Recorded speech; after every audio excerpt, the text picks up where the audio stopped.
guruhini Katta Annas Ulhaq nomli guruhni tashkil qiladi. Ismlarini Abdulloh va Hamza deb nomlaydi. Ijtimoiy tarmoqlar har doim ham haqiqat bo'lavermaydi. Hamshiralarni Suriya milliy shifoxonasiga boshladi va urush o'chog'i ichiga tashladi. 5-paradagi olib qoldiruvchilar kerak.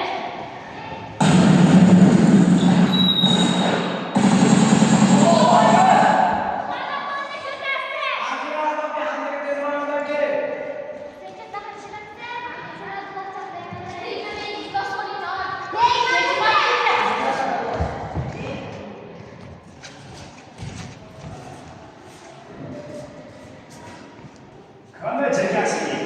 Oxirida yaptoqdagi bir vaqtda Hamza o'limga olishmoqda. Ularga tanlov yo'q yoki dorini to'xtatib tashlaymiz. Qo'lingdan kelgan qimmat o'ldirishni. Qo'libonga borgansan hech qachon. Ha, anchaga jiddiy ekansiz. Balki yo'q gap. To'xta, reja tashkil qilmasam. Reja tashkil qilish mutlaq noto'g'ri fikr. Biz Hamzuchilarga Abdukamish hamon qiladi. Olchi. Ozodlik va erkinlik uchun.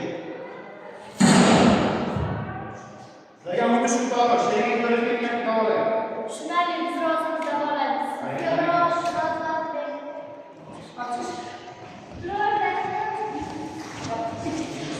Annas Ulhaq a'zolari Suriyani Afrika shahridagi shifoxonaga bosqin qildi. Shu yerga Hamzam onasi ham yetib keladi. Hamza, o'g'lim. Onasiz.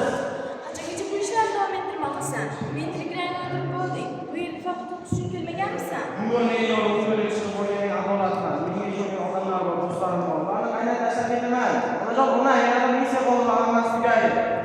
Nozik mening o'g'lim bo'lsa, bunga ishonolmayman. Sendan iltimos o'g'lim. Men o'lsam jasadim bu yerlarda qolibsan. Ahvolingiz ancha yaxshi, jarohatlaringiz yaxshi bityapti ekan. Uni qutqarib qolganingiz uchun albatta o'ylaganingizda hammasi yaxshi bo'larmidi? Sizni qutqarishimiz sababi bu bizning burchimiz. Qolganlarni shu yo'l bilan qutqardim. Qutqardi? Kimdan nimaga? Sherigingizdan allaqachon begunoh odamni o'ldirdi. Eshitib qoldim. Siz aytayotgan adolat shumi? Sizlar shundaysizlar, adolat deb boburasizlar, lekin begunohlarni o'ldirishdan qaytmaysizlar. Onangiz haqqinga quloq soling. Hamza. Abdulloh. Yo'lishing anchagina yaxshi.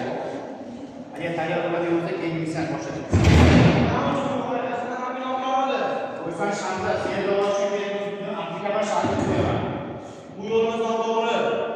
Noto'g'ri yo'limiz yo'q. Biz hamma to'g'ri yo'ldamiz. Men ular yo'limiz noto'g'ri. Hammasini boshqa aytmoqchiman. Ortga qaytish. Bunday iloji yo'q. Jahannamga uchrashguncha. Hamza o'g'lim. Onasiz. Yaxshi farzandmasman, shu katta aybim, boshqa aybim bilan nima ishim bor?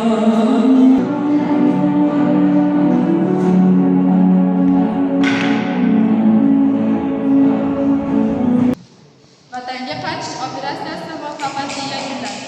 Suriyada bo'lib turgan 65 nafar fuqarolar o'z yurtiga qaytarildi. Suriya Al-Basr matbuoti xabar beradi.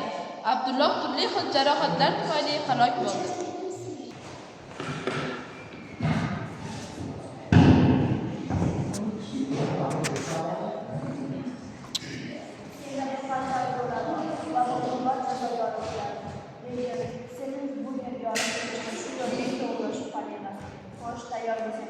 To'xtating. Buni barcha masala mavzularni tayyorlaringizni hammasi bo'yicha olib kelish uchunmi? Ha. Yana bir gap. Bu xalqimizga yo'l. Katta leytenant Uri. Qabul.